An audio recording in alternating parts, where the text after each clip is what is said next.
안녕하십니까. 오늘은 누진세와 비례세의 이 차이를 이해해 보는 시간이 되겠습니다.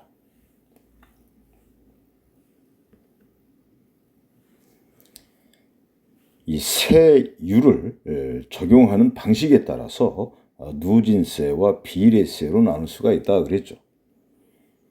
과세 대상 금액이 커질수록 높은 세율을 적용하는 세금이 누진세입니다. 과세 대상 금액에 관계없이 동일한 세율을 적용하는 세금은 비례세라고 합니다. 우리는 얼마 전에 그 사회의 이 소득 분배가 얼마만큼 균등하게 이루어지는가 이것을 나타내는 지표로서 지니 계수를 배웠습니다. 이 지니 계수가 1에 가까워질 때 그 사회는 소득 분배가 매우 불평등하게 이루어지고 있다라고 그랬었죠. 이러한 경우에 이 국가는 이 소득 분배의 이 불평등을 줄이기 위해서 경제 정책을 시행하게 되는데 이 정책을 소득 재분배 정책이라고 합니다. 아주 중요하죠. 이 소득 재분배 정책을 통해서 가능한 한 이 빈부의 격차를 줄여나가는 겁니다. 이 소득 분배를 우리가 이 시장 원리에만 이렇게 그냥 맡겨놓게 되면은 이 사회 구성원들 간의 이 소득 격차가 이렇게 자꾸 심해져서 이 사회 불안을 이렇게 초래할 수가 있죠. 그렇기 때문에 이 정부는 여러 가지의 이 수단을 동원해서 소득 재분배 정책을 시행하게 되는데 그 대표적인 것이 바로 조세제도가 되겠습니다. 이 조세제도에서 사용하는 세금 중에 바로 이 누진세가 이 소득 재분배의 효과를 가져올 수 있는 아주 효율적인 그러한 세금 제도 중에 하나다. 자, 누진세. 지금 보면 이 과세 대상 금액, 과세 표준액이라는 표현이 나오고 있죠. 이게 뭐냐면은 우리가 1년 동안 소득액이 예를 들어서 6천만 원이다. 그랬을 때 이 6천만 원 전체에 대해서 세금이 부과되지가 않습니다. 그 1년 동안 그 가족들이 병원비로 이렇게 비용을 지출했다든가 교육비를 지출했다든가 그 여러 가지 이 국가에서 그 인정하는 그러한 비용들이 있습니다. 그 사용한 그 비용, 이 지출된 이 비용의 일정 비율만큼 세금을 면제해 주게 됩니다. 이 금액을 세금 공제액이라고 해요. 여러분들 나중에 직장 생활 해보면 이 세금 공제액 아주 중요하죠. 그래서 1년간 소득액에서 이 세금 공제액을 제외한 나머지 금액을 우리가 과세 표준액이다. 과세 대상 금액이다. 이렇게 얘기하는 거예요. 이해하셨죠? 그래서 이 과세 표준액이 커질수록 높은 세율을 적용한다 이런 얘기죠. 그래서 이 비례세보다 이 소득 재분배의 효과를 크게 할 수가 있다. 이 누진세를 이용해서. 한번 예를 들어볼까요? 예를 들어서 과세 금액이 2천만 원, 3천만 원, 4천만 원인 경우를 보겠습니다. 이 비례세는 세율을 과세 금액이 증가하더라도 이렇게 일정하게 동일하게 적용하는 세금이 비례세입니다. 10%, 이때도 10%, 이때도 10% 이렇게 동일하게 적용합니다. 세율을. 그럼 세금액은 어떻게 되겠습니까? 세금액, 세액이라고도 하죠. 2천만 원에 10%면 200만 원, 이때는 300만 원, 이때는 400만 원 이렇게 되겠죠. 그래서 이 과세 금액이 증가하면 할수록 세액이 어떻게 됩니까? 세액도 이에 비례해서 증가합니다. 비례해서. 그러니까 이 과세 금액과 세액의 관계 그래프는 증가하는 직선의 그래프가 되겠죠. 세율은 일정합니다. 이게 비례세입니다. 누진세. 누진세는 과세 금액이 증가하면 이에 비례해서 세율이 증가한다.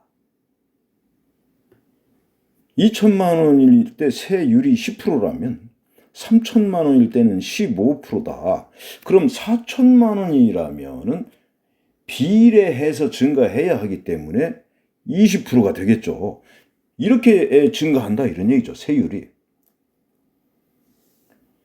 그러니까 이 과세 금액하고 세율의 관계 그래프를 그려보면은 비례하면서 증가하는 그러한 직선의 그래프가 그려지겠죠. 이게 누진세입니다. 세액도 계산해 볼까요? 2천만 원에 10%니까 200만 원, 3천만 원에 15%니까 450, 4천만 원에 20%니까 800만 원. 세액도 역시 증가하죠. 어떻게 증가합니까? 아까 비례세보다 어떻게 증가해요? 그렇죠? 기하급수적으로 급격하게 증가합니다. 이게 누진세죠. 그러니까 이 누진세가 비례세보다는 소득 재분배의 효과가 아주 크죠. 그래프로 잠깐 또 이해해 보실까요? 여러분들 그래프로 이해하실 수 있어야 됩니다. 이 단어는. 자, X축은 과세 대상 금액 이렇게 되어 있고요. 그래프 두 종류가 나와 있죠. 자, 첫 번째 이 왼쪽에 있는 그래프 Y축이 세율이죠. 세율. 비례세는 아까 뭐라고 그랬죠? 세율이 일정하다. 과세 금액이 증가하더라도. 그러니까 이러한 상수함수의 그래프가 그려지는 것이죠. 누진세는 과세 금액에 비례해서 증가한다. 그렇죠. 과세 금액이 이렇게 증가하면은 세율도 이렇게 계속 증가한다 이런 얘기죠. 그래서 이렇게 증가하는 직선의 그래프가 바로 누진세의 그래프가 되는 것이죠. 자, 이번에는 Y축이 세액일 때 이런 얘기죠. 비례세 볼까요? 비례세는 과세 대상 금액이 이렇게 증가하면은 세금도 이렇게 증가한다 이런 얘기죠. 과세 금액에 비례해서 증가한다. 그러니까 과세 대상 금액과 세액은 이렇게 비례하는 그러한 증가하는 그러한 직선의 그래프가 그려지고 있다. 누진세 보겠습니다.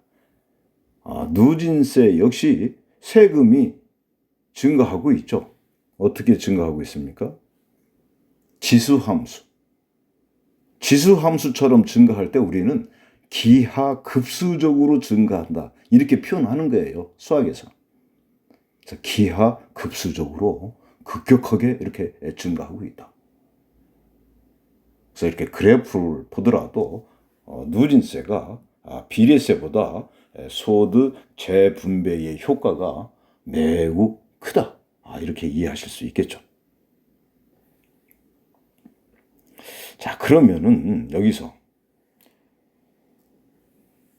이 누진세율을 우리가 적용을 할 때 이 지나치게 이렇게 누진세율을 적용해서 이 소득 재분배의 효과만 생각한다면 어떤 일이 발생이 될까요? 이 자본주의 사회라는 것은 누구나가 노력을 해서 많은 소득을 이렇게 벌어들이려고 합니다. 그러나 이 지나친 누진세율의 적용으로 이 세금 부담이 과중이 된다면 오히려 이 많은 사람들의 이 근로의욕이 떨어질 수도 있겠죠. 그렇기 때문에 대부분의 이 국가에서는 이 누진세율을 어떻게 적용하고 있느냐? 이렇게 하는 겁니다. 이렇게. 자, 과세 대상 금액을 이 몇 개의 이 구간으로 나눕니다. 몇 개의 구간으로. 그래가지고 이 구간을 초과하는 금액에 대해서만 해당 구간의 세율을 적용합니다. 이렇게 누진세를 적용하는 이러한 제도를 구간 초과 누진제라고 그래요. 우리나라도 이렇게 하고 있습니다. 구간 초과 누진제. 자, 한번 실제로 해볼까요? 자, 이그젬플 3번. 자, 과세 표준액이 5천만 원입니다.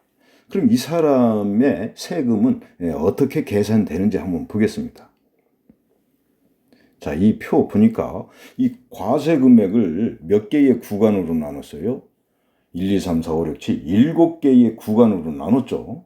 그러면서 각 구간마다 세율을 이렇게 정해 놨습니다. 자, 1구간은 6%가 되면서 자, 밑에 7구간은 42%의 세율이 적용되고 있죠. 자, 5천만 원의 세금을 어떻게 계산하느냐? 우선 1구간은 1,200만 원 이하인 구간이죠.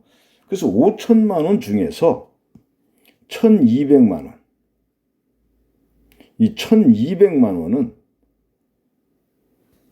6%의 세율을 적용하는 겁니다. 1,200만 원의 6%니까 1,200만 원 곱하기 6%. 이것이 세금액이 되겠죠. 1,200만 원의 6%. 그 다음에 1,200만 원에서 4,600만 원까지. 여기는 2구간에 속하고 있죠. 이 금액이 얼마입니까? 1,200에서 4,600이니까 3,400만 원.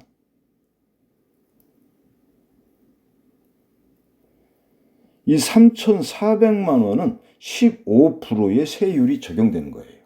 그래서 이 사람이 내야 되는 세금은 3,400만 원의 15%, 그러니까 곱하기 15%. 이해되시죠? 자, 세금 계산이 얼마까지 됐습니까? 그렇죠? 4,600만 원까지 세금 계산이 끝났습니다. 5천만 원을 계산해야 되니까 아직 얼마 남았어요? 400만 원을 더 계산해야 되죠. 그 400만 원은 4,600만 원을 초과하는 이 구간에 속하고 있죠. 즉 3구간에 속하는 겁니다. 3구간에 속하는 금액이 지금 얼마죠? 400만 원이죠. 그래서 이 400만 원에 대해서만 3구간에 속하는 세율 24%를 적용하는 겁니다. 그래서 내야 되는 세금은 400만 원 곱하기 24%. 이해되시나요? 이렇게 해서 5천만 원에 대한 세금 계산이 끝났어요. 이렇게 합니다. 지금 이 표는 현재 우리나라에서 사용하고 있는 표가 되고 있습니다. 한번 참고해 보세요.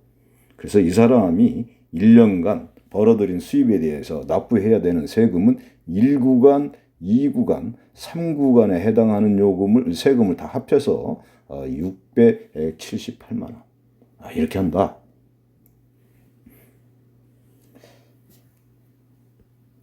자, 이것이 현재 우리나라에서 사용하는 그런 내용이 되고 있습니다. 여기서도 마찬가지죠. 여기 이그젬플 4번 한번 풀어보시면 되겠습니다. 어려울 거 없습니다. 프로그램 22번 역시 여러분들 한번 풀어보시고요.